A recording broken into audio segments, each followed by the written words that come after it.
죽음을 놓고 완전히 상반된 두 사람의 반응을 보여줍니다. 사울의 죽음으로 자기 욕심을 채우려고 한 아말렉 청년과 그것을 슬퍼한 다윗입니다.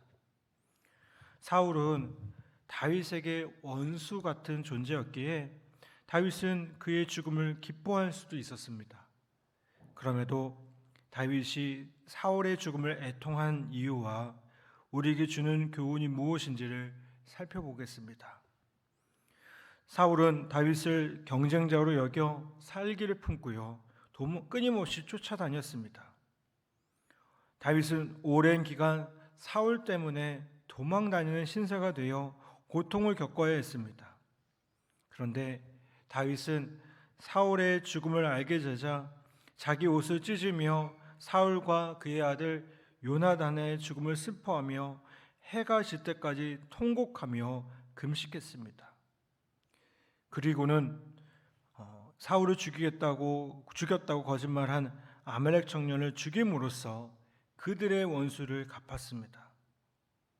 아마도 아말렉 청년은요, 다윗이 자기에게 커다란 상을 내릴 것이라고 확신하며 사울의 죽음을 알렸을 것입니다. 사울과 요나단의 죽음은 곧 다윗이 왕위에 오르는 것을 의미하기에 그가 이렇게 기대한 것은 어쩌면 당연한 것이었습니다. 그런데 다윗은요, 개인적인 이득을 먼저 생각하지 않았습니다. 그는 사울과 요나단의 죽음이 곧 자기 민족 이스라엘의 패배라는 것을 잘 알고 있었기에 민족의 고통을 가슴 아파했습니다. 여러분, 요즘 우리 사회는 나만 아니면 된다는 사고가 팽배해져 있음을 보게 됩니다. 다른 사람의 고통에 정말 무관심한 채 지극히 이기적으로 살아가고 있습니다. 하지만 하나님은 우리가 이웃과 공동체에 깊은 관심과 사랑을 가져야 된다라고 말씀합니다. 애통하는 자와 함께 애통하고 기뻐하는 자와 함께 기뻐해야 한다는 것입니다. 여러분, 다른 사람에게 눈을 돌릴 때 하나님은 사회의 아픔과 이웃의 고통을 보게 하실 것입니다. 그리고 우리에게 사랑의 마음을 부어주셔서 그들의 아픔을 품게 하시리라 믿습니다. 다윗은 여러 번 사울을 죽일 기회가 있었음에도 불구하고요, 그에게 손을 대지 않았습니다. 그는 사울의 옷자락 일부를 자른 것만으로도 불충한 일이라 여기며 양심의 가책을 느꼈습니다. 이는 그가 사울을 하나님의 기름 부은 자로 인정했기 때문임을 보게 됩니다. 다윗은 사울이 죽었다는 소식을 접했을 때에도 사적 감정을 넘어 하나님 백성의 한 사람으로서 행동합니다. 하나님이 세우신 왕의 죽음을 애도했던 것입니다. 그는 이처럼 하나님의 주권을 진심으로 인정한 사람이었습니다. 여러분, 이와 같이 하나님의 주권을 인정하는 사람들은 불신자들과 확실히 다른 태도를 가지고 살아갑니다. 요셉은 자기를 애고에 팔아버린 형들을 만났을 때 보복할 수 있었습니다.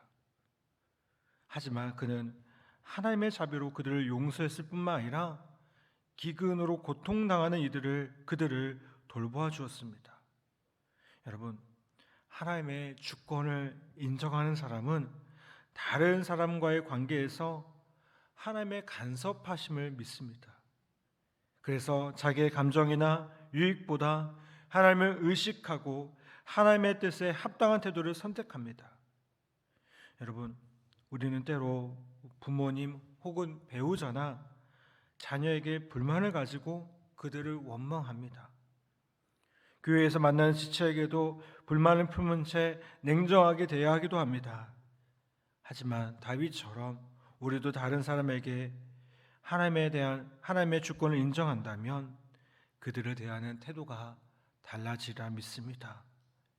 하나님의 뜻에 우리의 의지를 굴복시킬 때 그들과 새롭고 따뜻한 관계를 만들어 갈 수 있으리라 믿습니다. 여러분, 모든 만남에는 우연이 없습니다. 우리는 가족과 친구들 그리고 우리에게 지체를 허락하신 하나님의 주권을 인정해야 될 줄 믿습니다. 그러면 하나님의 뜻을 그 안에서 실천할 수가 있습니다.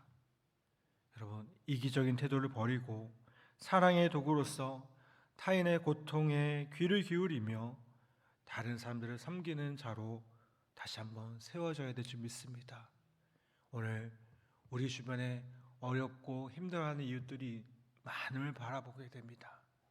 우리가 다시 한번 그들의 아픔과 그들의 어려움을 외면하지 말고 주님의 사랑으로 함께 품며 나아가는 우리 귀한 은혜가 있기를 주님의 이름으로 간절히 부탁을 드립니다. 다시 한번 주님의 사랑이 우리의 삶의 모습 가운데, 우리의 관계의 모든 모습 가운데 다시 한번 충만하기를